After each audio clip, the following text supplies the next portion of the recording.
Presiden jelas menyampaikan bahwa kita akan memproduksi solar campuran dari minyak sawit, PAME, itu fatty acid methyl ester yang merupakan asam lemak campuran kelapa sawit yang diblend dengan solar murni dengan komposisinya 50-50, makanya disebut dengan B50.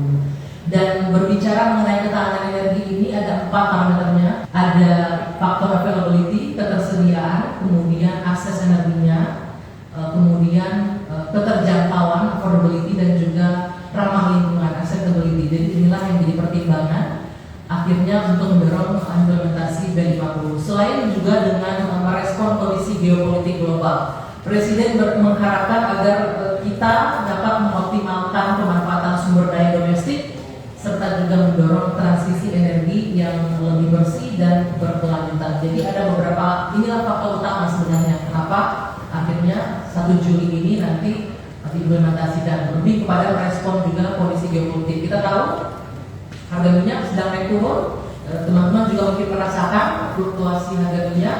Namun sesuai arahan Presiden kepada Pak Menteri juga untuk BBM subsidi Pertalite dan juga solar subsidi dipastikan tidak mengalami kenaikan.